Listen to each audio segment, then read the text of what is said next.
à ceux qui nous écoutent en ce moment à la radio, qui nous regardent sur Internet. Nous voulons renouveler à nouveau nos mots de bienvenue et nous voulons vous faire savoir bien que ce sabbat, il est comme tous les autres. C'est un jour de joie, d'allégresse et d'adoration.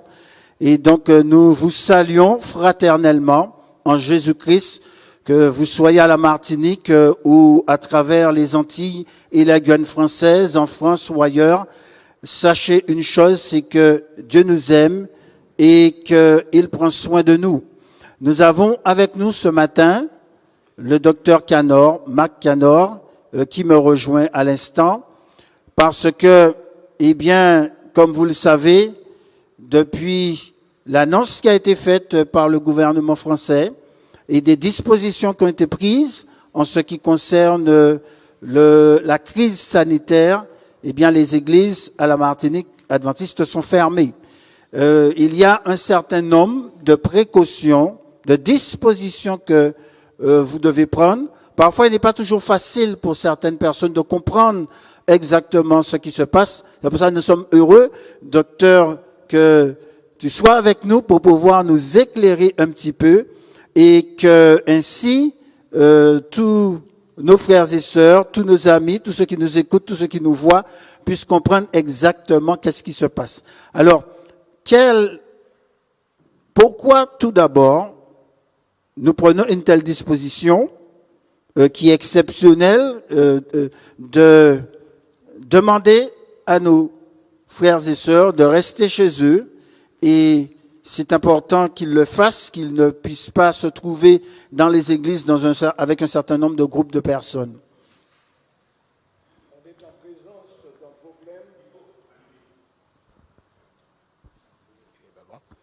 On est en présence d'un problème que nous ne cernons pas complètement. Ce virus, nous ne le connaissons pas vraiment, mais nous savons. Nous savons qu'il se diffuse rapidement et nous savons aussi qu'il tue. Pour limiter la diffusion de ce virus, il est nécessaire que nous prenions des dispositions. Nous sommes humains et il faut donner un petit moyen plus intelligent qu'il.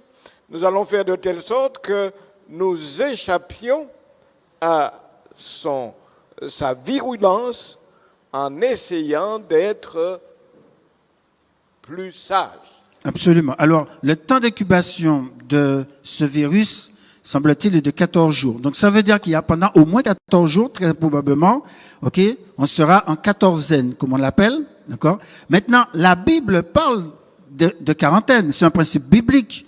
Lorsque on découvre dans les premiers livres de la Bible qu'il est arrivé des situations où, lorsque quelqu'un est atteint de certaines maladies, qu'il soit placé en quarantaine.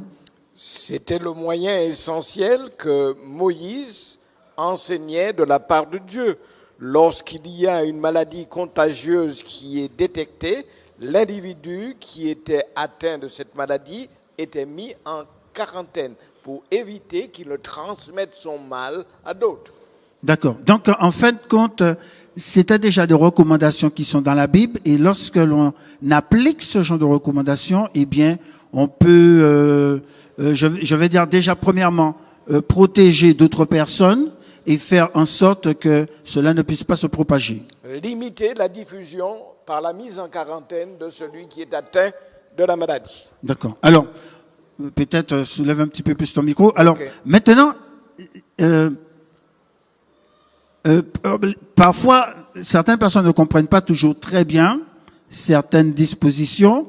La science est en train de s'apercevoir, de découvrir en ce qui concerne ce virus, le Covid-19, qu'il peut se propager très rapidement, qu'il est très virulent et que ce ne sont pas toutes les personnes qui sont atteintes, et ça c'est très important, ce ne sont pas toutes les personnes qui sont atteintes de ce virus qui ont des symptômes.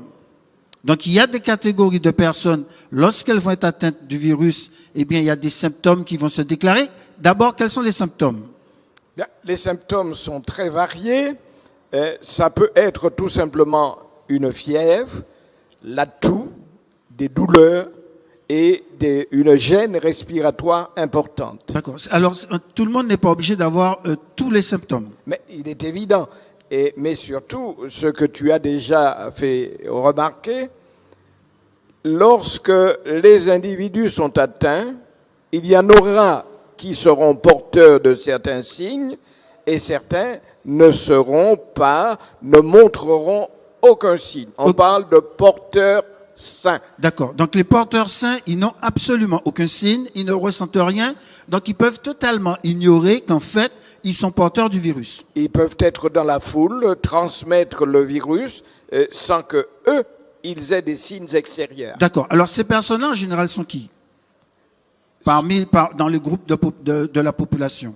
Bien, déterminer exactement qui ce sera, ce seront certainement des personnes qui ont un système immunitaire fort, des personnes qui pourront résister à ce vecteur que l'on appelle le coronavirus. Il ne faut pas oublier que nous sommes merveilleusement faits. Et parce que nous sommes merveilleusement faits, nous avons toute une armée intérieure qui nous permet de combattre ces agents qui veulent nous détruire. Qu'ils soient virus, qu'ils soient bactéries, qu'ils soient parasites, quels qu'ils soient, cellules cancéreuses, nous avons une armée intérieure faite de milliards de petits soldats qui nous défendent. Et si ce système est suffisamment fort, il peut nous permettre de résister à la maladie. D'accord. Donc, si je comprends bien, ce sont les individus qui ont des systèmes immunitaires forts. Donc, ça comprend notamment les enfants, les plus jeunes, en fait. D'accord? Puisque on ne constate pas vraiment de décès parmi ces populations. Donc, ces populations risquent le plus de propager en fait le virus, tout simplement parce qu'elles ne sont pas conscientes du tout qu'elles l'ont.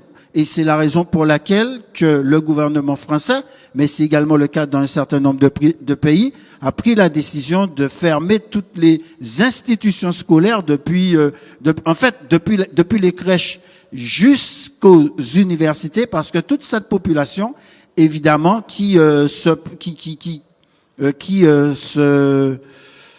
déplace et en contact de d'autres personnes pourrait involontairement, naturellement, contaminer. C'est bien cela, j'ai bien compris. C'est bien pour cela que ces mesures ont été prises et c'est aussi pour cela que nous sommes seulement une vingtaine ici ce matin. Nous avons décidé clairement de suivre les prescriptions qui ont été faites déjà ce jeudi par notre président et nous croyons que c'est une bonne mesure. D'accord. Donc nous souhaitons que les groupes qui sont les plus à risque, c'est-à-dire ceux dont les systèmes immunitaires sont les plus faibles, ça représente les personnes âgées, les personnes en situation d'handicap et d'autres personnes qui ont des problèmes divers de santé, eh bien qu'on puisse faire attention à éviter autant que possible d'être en contact avec ces personnes. Il y a des groupes d'individus qui sont affaiblis. On va citer tout spécialement les personnes qui portent déjà une maladie chronique. Je pense à différentes pathologies, qu'on soit atteint de cancer, qu'on soit atteint de diabète ou de toute autre pathologie, on est affaibli. On ne peut pas résister de la même façon. Je pense aussi aux personnes âgées qui sont dans des maisons de retraite. Là aussi, il y a des mesures qui ont été prises pour éviter qu'on entre trop en contact avec ces personnes parce que nous pourrions leur porter la maladie et ce serait dommage. Absolument. Très bien. Donc, on veut tout faire pour pouvoir permettre que ces personnes en soient épargnées et qu'elles puissent rester en bonne santé. Et donc, chers amis, chers frères et sœurs, vous devez bien comprendre ceci, c'est qu'il est important que vous puissiez respecter toutes les préconisations, tout ce qui est réclamé au niveau des autorités. Politique de l'autruche, nous allons faire face aux problèmes en respectant certaines règles. C'est vrai que nous n'avons pas beaucoup de moyens à notre disposition, mais ces moyens dont nous disposons, il est nécessaire que chaque individu, et en particulier le chrétien qui est responsable, eh bien, qu'il accepte de faire avec Et il ne va pas simplement se dire « Mon Dieu va me protéger et je fais n'importe quoi ». Ça ne marche pas. Il faut d'abord faire sa petite part et le Seigneur nous promet de nous délivrer des soucis. D'accord. Y a-t-il une possibilité, un espoir que cette crise sera surmontée? Mais si nous n'avions pas d'espoir, nous serions mal foutus. Il est nécessaire que nous croyions vraiment que cette crise va être gérée. Naturellement, prenons le temps, observons et maintenons les consignes qui nous ont été données.